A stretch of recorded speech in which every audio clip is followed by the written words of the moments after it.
Ngokuka Matewu 28. Kuthe uJesu ephuma ethempelini emuka, kwasondela abafundi bakhe ukumtshengisa izakhiwo zethempeli. Waphendula wathi kubo, "Anikuboni konke lokhu na? Ngiqinisile ngithi kini, akuyikushiywa lapha itshe phezu kwetshe elingayikudilizelwa phansi."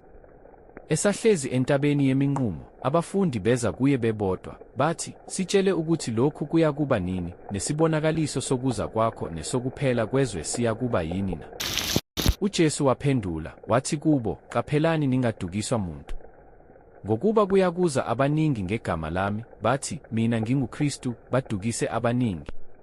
Niyakuzwa izimpi namahemuhemu ezimpi. Bhekani ningethuki, ngokuba kumelwe ukuba kwenzeke, kepha ukuphela koba kungakafiki.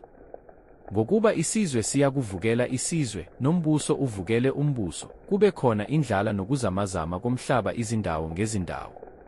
Kepha konke lokho kungukuqala kwemihelo. Lapho-ke bayakunikhaphela osizini, banibulale, niyakuzondwa yizizwe zonke ngenxa yegama lami. Khona-ke abaningi bayakukhubeka, bakhaphelane, bazondane. Kuyakuvela abaprofethi bamanga abaningi, badukise abaningi. Ngenxa yokwanda kokubi kuza kuphola uthando lwabaningi. Kodwa okhuthazelayo kuze kube sekupheleni nguyena oyakusindiswa.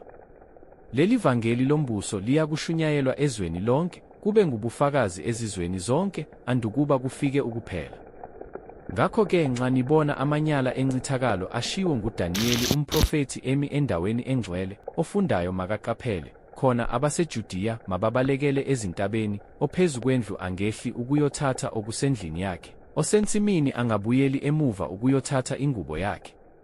Kepha maye kwabakhulelweyo nabancelisayo ngalezo zinsuku. Khulekani ukuba ukubaleka kwenu kungabi sebusika nangeSabatha. Ngokuba lapho kuyakuba khona usizi olukhulu olungazange lube khona kwasekuqaleni kwezwe kuze kube manje nolungasayi kuba khona. Uma lezo zinsuku zingafinyezwanga, bekungesindiswe muntu, kepha ngenxa yabakhethiweyo lezo zinsuku ziyakufinyezwa. Khona uma umuntu ethi kini, "Bhekani, nangu uKristu," noma "Nanguya," ningakholwa. Ngokuba kuyakuvela oKristu bamanga nabaprofethi bamanga, baveze izibonakaliso ezinkulu nezimangaliso, ukuze kudukiswe nabakhethiweyo, uma kungenzeka. Bhekani, senginitshelile ngaphambili. Ngakho-ke uma bethi kini, "Bhekani, usehlane," ningaphumi, noma bethi, "Bhekani, usendlini," ningakholwa, ngokuba njengonyazi luphuma empumalanga, lubonakale kuze kube sentshonalanga, kuyakuba njalo ukufika kweNdodana yoMuntu. Nomaphi lapho kukhona isidumbu, kulapho amanqe eyakubuthana khona. Kepha masinyane emva kosizi lwalezo zinsuku, ilanga liyakufiphazwa, nenyanga ayikukhanya, nezinkanyezi ziyakuwa ezulwini, namandla ezulu ayakuzanyazanyiswa. Khona kuyakubonakala ezulwini isibonakaliso seNdodana yoMuntu, bese zikhala izizwe zonke zomhlaba, zibone iNdodana yoMuntu iza emafwini ezulu, inamandla nenkazimulo enkulu. Iyakuthuma izingelosi zayo ngokukhala okukhulu kwecilongo, ziqoqe abakhethiweyo bayo emimoyeni yomine, kusukela emkhawulweni omunye wezulu kuze kube komunye. Fundani umfanekiso emkhiwaneni, nxa igatsha lawo selithamba, lihlume amaqabunga, niyazi ukuthi ihlobo seliseduze. Kanjalo nani, nxa nibona konke lokhu, yazini ukuthi iseduze ngasemnyango. Ngiqinisile ngithi kini, lesi sizukulwane asiyikudlula kungakenzeki konke lokhu. Kuyakudlula izulu nomhlaba, kepha amazwi ami awasoze adlule. Kepha lolo suku nalelo hora akakho owazi lutho ngalo nazingelosi zasezulwini, naNdodana, nguBaba kuphela.